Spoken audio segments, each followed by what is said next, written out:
Hi, I'm Ryan Szymanski, curator for Battleship New Jersey Museum and Memorial.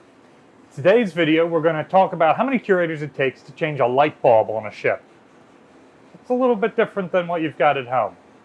As built, Battleship New Jersey probably featured almost exclusively incandescent light bulbs in globe-type fixtures. Throughout the ship's career,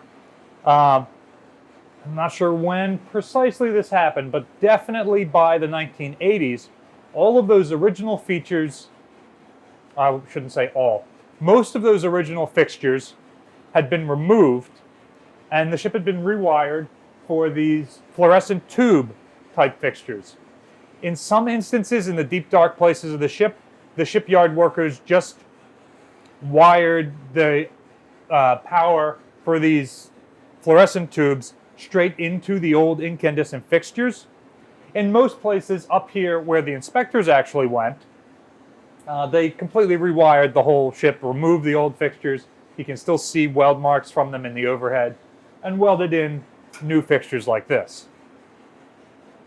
This is a pretty standard type of fixture that you'll see throughout most of the museum ship fleet, and you'll still see on active ships today. For fixtures that are broken, we've definitely cut parts out of ships that have been open for scrapping. So, when the bulb goes out, it's not as simple as taking off the glass fixture and putting in a new bulb, which would have been what you did in World War II. In this type of fixture, you've got the bulb and a starter. The starter is what gives it enough initial juice to light off all the gas inside of the fluorescent tube. So this kicks on when you hit the switch, ignites all this, and then this kicks off.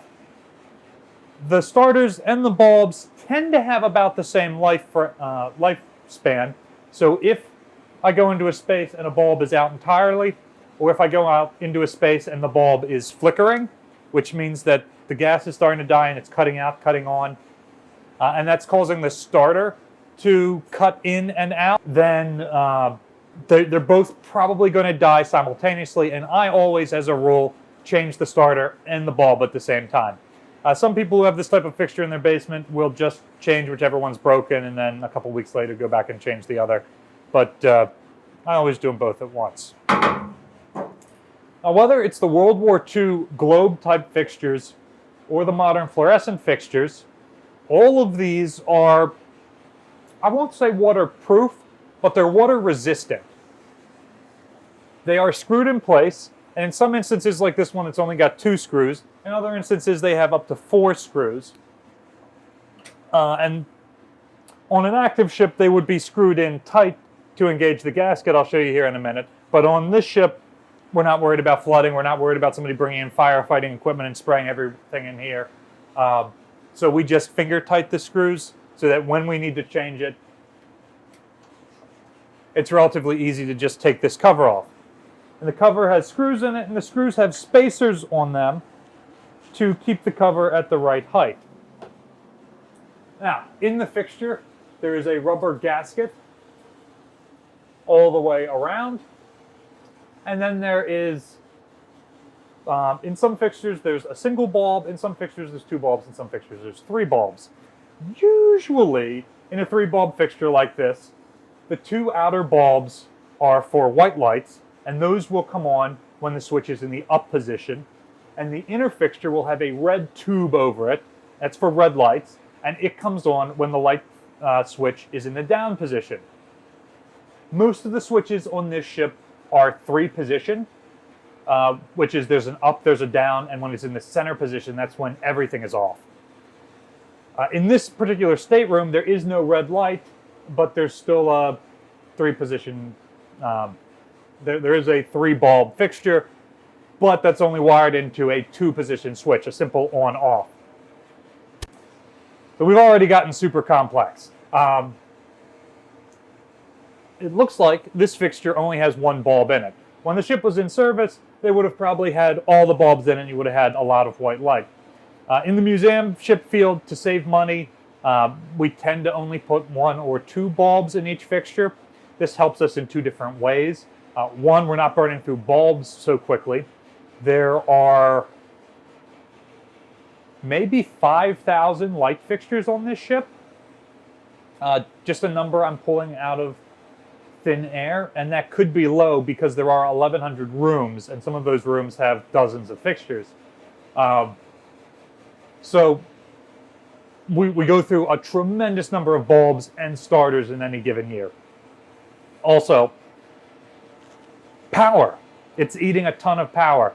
And I forget the exact numbers for how much money it costs just to keep the lights on this ship for a day. But we're talking hundreds of thousands of dollars in any given year just to have the lights on when we're open. So a huge expense for a museum structure that is the size that we are. So we tend to only do one bulb. So not only do we only use a partial number of the bulbs, we certainly don't leave these on all the time. This small office on the aft starboard side of the O1 level is not currently occupied. The lights are out here all the time. The gun crew is looking to turn this into a workshop space. So I came in to look at the condition of it, and among other things, not all the bulbs turn on. We normally turn almost all the bulbs off at night when we leave the ship, and then we only turn them on when we're opening the tour out again the next day. And this involves myself or another staff member going through the entire ship, room by room, and turning off all these lights. With a couple of exceptions. There are certain key passageways throughout the ship that we leave on for safety purposes. We have an overnight security force on board, and they need to go through the ship to make their checks. So, the point of the actual video, changing a light bulb.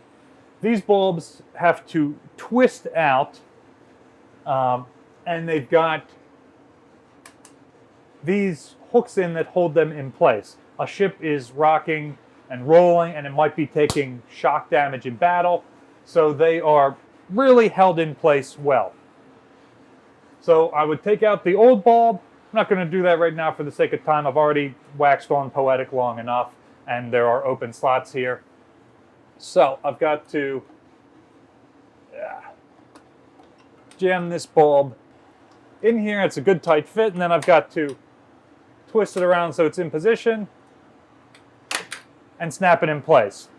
So now that's not going to come out, but the switch is on and it's not coming on. Why is that? 110 power on its own isn't enough to just light that off. We still need to install a starter. So this also slots up in there. Come on.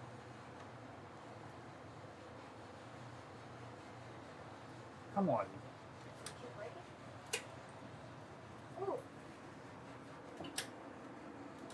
Now, fluorescent tubes have fluorescent gas inside of them, and so they need to be specially disposed of. And so every couple of weeks, as we've collected bulbs that have gone out, we store them in a safe part of the ship that's well off of the tour route, briefly, and then we've got to take them to the dump to be safely disposed of. Normally, I would never leave the bulb in the fixture like this, the dead bulb, but just to get this video over with as quick as possible, I'm not showing you removing the light bulb. So let's go talk about the most difficult light bulb I ever changed on a museum ship. All right, so the most difficult light switch I ever tried to fix, there was a bulb out in the passageway. I went and I changed the bulb, I changed the starter. It still didn't work. Flipped the switch a couple of times, still didn't work. So my next step was to go to the fuse box. In some instances, there are fuse boxes that have the actual light switches on them. The older World War II style twist switches are all along the sides of a light box, and then or a switch box, and then the fuses are in the middle, and there's a panel that opens up. For the sake of this video, this is a simple fuse box. It's bolted shut. and inside is your power going in. For 110 power, it tends to just be the two legs are positive and negative on a ship. We don't ground, remember. For higher voltage, like this particular one, which is actually distributing power to a number of smaller fuse boxes, it is three-phase, A, B, and C. And so there are three fuses. A light switch normally has two. The fuses are sized to the type of wire that are used here. So these I'm not going to pull out without my fuse pullers, but they look like they might be 30 amp, 220 voltage. There are fuse pullers, which are these plasticky scissor-looking things, which will flash on the screen here. I didn't bring a pair with me, that you would use to clamp those and pull them out, because there is a live current going through those fuses. So if I touch that, I electrocute myself, which is why it's bolted shut normally. So, power's out, you grab your multimeter and you come and you check what the voltage is. You've got voltage going through the fuse. If you do have 120 volts or 220 volts or whatever the case is, life is good.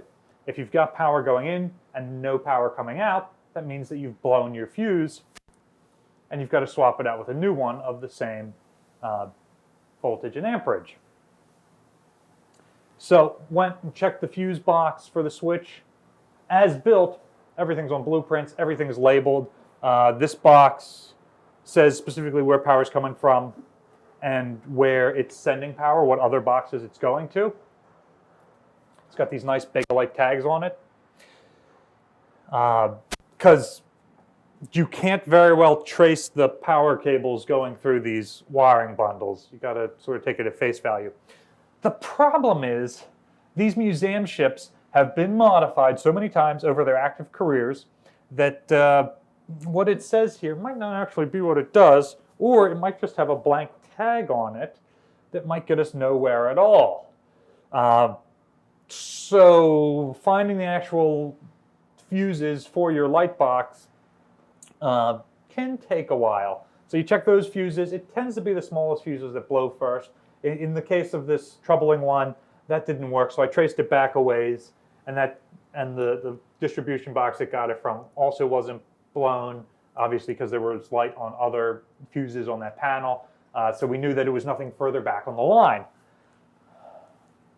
So at that point, pretty well flummoxed, have been spending a fair amount of time searching the ship, and that brings us to another cool feature that these warships have. Let's head over here. Look at how the P-way becomes black here. This is known as a light locker. And normally there would have been a metal frame through here. I believe this is a remnant of the World War II outfit. And there may have even been a curtain or a joiner door, so that the light in the P-way out there isn't going to be an issue when me as a crew member on this ship during nighttime sailing, when we're supposed to be completely blacked out, has to open a door to go out onto the weather deck to change watch or whatever the case may be. So in World War II, these light lockers were literal lockers with double doors or curtains or something. In the 1980s, they came up with a real cool feature, and this probably predates the 1980s, but by the 1980s it's installed on board. It's this thing up here. This is a darkened ship switch. Right now it's locked in place. It's got a pin in it that'll hold it back, and this door doesn't have one. The door has a little strike plate that sticks out of it that would hit this switch and force it open. And that leaves the light on. Then when you open the door, that strike plate is pulled away and this switch drops, which cuts power to the passageway as long as the door is open. So darkened ship switch. Like I said, there's normally a button in here, there it is, that locks it in place. Say I step through this door and hit this switch with my head, which I've done more than once, that might knock this out and kill it. So in this instance, when I was having issues finding why a light switch was out, it ended up being the darkened ship switch. So from then on, whenever I've got a light out, especially in a P-way near a light locker like this one, I always check the switch first before I pull out the multimeter and the fuse pullers and go through that whole rigmarole. So earlier, we talked a little bit about how we save money on the ship, turning lights off, blah, blah, blah, blah, blah, blah. One thing that we've done that has really dramatically reduced our lighting is we switched all of the lights on the tour route, some 2,500 of them, to LEDs. The bulbs have a ballast in them. We have to, or the fixtures have a ballast in them. We had to cut out the ballast and rewire the fixture. But the LED bulbs look like fluorescent tubes, but they have their own starter and their own ballast in them. So the electrician cuts that out, rewires it in. We no longer need a starter. We no longer need a ballast. You turn it on and the LED bulb works. The way I understand it, and this was done shortly before I started working here, is a company started up in the United States just to create this type of fluorescent bulb that us and other museum ships can use to take advantage of the grant funding we got. And hopefully there are some other staff members who watch these videos who can leave a comment in the description below and talk about this project, because it predates me. But just know that we have reduced our power consumption by switching to LED lights on the tour route. We didn't have enough money to change every light on the ship, remember, thousands and thousands of them, but we did change 2,500, which is at least half, I think. And of course, we turn the lights off when we aren't using the ship. Battleship New Jersey receives operating support from the New Jersey Department of State. That money, in addition to other things, goes towards paying to keep our lights on. For filming the YouTube channel, we receive donations from viewers like you. And when you guys donate to us, you specifically earmark it to the YouTube channel. And those donations have allowed us in the last year to go from making one video a week to making multiple videos a week. So thank you so much for your continued support. And remember to like, share, and subscribe so that you're notified when we put out these new videos. Thanks for watching. What's the most difficult light bulb you've ever had to change? Let us know in the comment section down below.